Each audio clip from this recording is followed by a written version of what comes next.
There is a special sense of irony in seeing whoops of celebrating emanating from Congress leaders of various vintages deeming the BJP's failure to form a government in Karnataka as a win for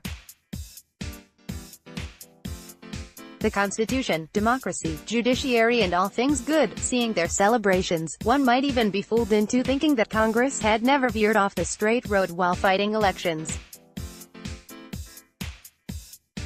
Making his first post-result appearance after Yeddyurappa resigned, Congress President Rahul Gandhi claimed Amit Shah and PM Modi didn't respect any institution and that was the idea Congress was fighting. On Twitter, he claimed it was a triumph over tyranny. DK Shivakumar, the master of herding MLAs together in resorts, said democracy has won on Twitter, while Sachin Pilot argued that the BJP's blatant disregard for propriety and democratic values cost the party more political capital than it realizes. P. Chidambaram wrote that when the puppeteers fail, the puppet falls and breaks. Kapil Sibal, who has been in the background given his role in trying to impeach the CJI, wrote Modi's new slogan ought to be, Na Kari Dunga Na Kari Nadunga, will not poach, will not allow poaching. Congress National Spokesperson Priyanka Chaturvedi castigated popular writer Chetan Bhagat, claiming that Congress refused to learn the art form of horse trading. She wrote, and most importantly, Chetanji, we have in Scindia refused to learn the art form of horse trading. The grand old party has done remarkably well to avoid a go-like fate when they were found sleeping on the job and BJP cobbled together a coalition. It's almost laughable to think that the Congress didn't indulge in underhanded tactics to form governments or strike down opponents in the past. When it comes to horse trading, the Congress was in the thick of it when members of the JMM were allegedly bribed in 1993 to defeat a no-confidence motion against the Narasimha Rao government. In fact, the Congress in the past, like Rahul Gandhi accuses the BJP RSS, was quite proficient in doing whatever was needed to be done to stay in power, even if that included striking down antagonistic non-Congress state governments using Article 356. B.R. Ambedkar seems to have had great expectations from the men and women who ruled this nation, even hoping that Article 356 would remain a dead letter.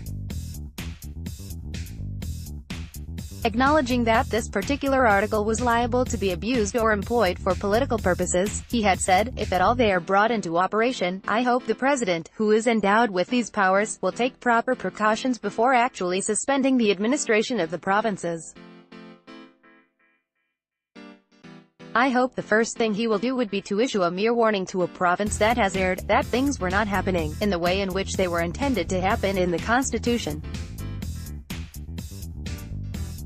If that warning fails, the second thing for him to do will be to order an election allowing the people of the province to settle matters by themselves.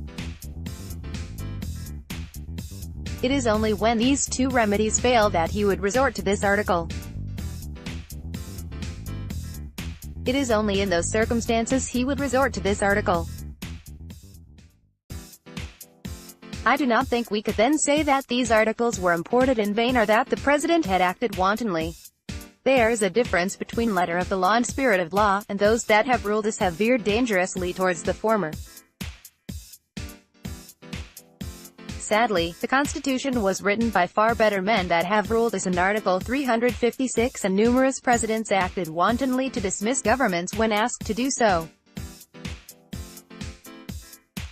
The most famously diabolical of them was when the popular NTR government in Andhra Pradesh was dismissed in 1984 by Governor Ramlal, while the former was out of the country for a coronary bypass surgery.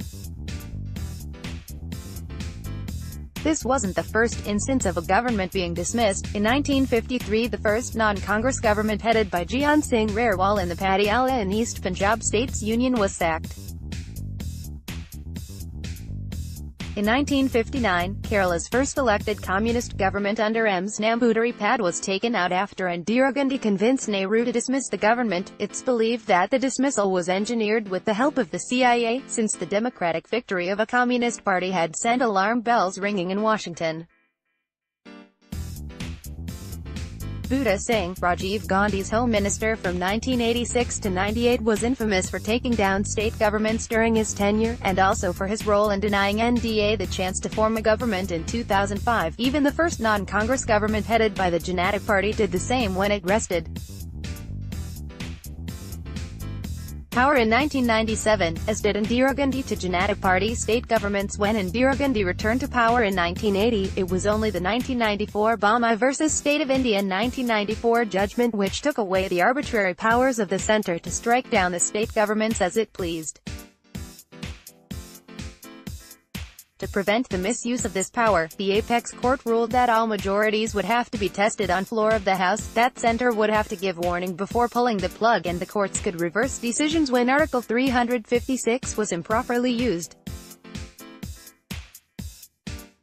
While the Congress has done well to fight back against the growing cloud of BJP knocking on the SC's door with a CJI they had the gall to call bench fixer at midnight, it shouldn't pretend to hold some fake high ground when it comes to using unconstitutional methods to undermine one's opponents. If Indian democracy has reached a phase where it can be bought and sold on a whim, it's because of the underhanded tactics used by the party that ruled India for the majority of its rule. If there are safeguards in place that prevent this outright buying and selling, it's because of the judiciary has stepped in from time to time, quite like when it did in Karnataka, to right wrongs and strengthen institutions, and the judiciary did that despite the grand old party's underhanded tactics, not because of it. Those who cannot learn from history are doomed to repeat it, and while some on Twitter might think that the BJP's Machiavellian tactics are brand new, the truth is that they've been around since the dawn of the Republic of India.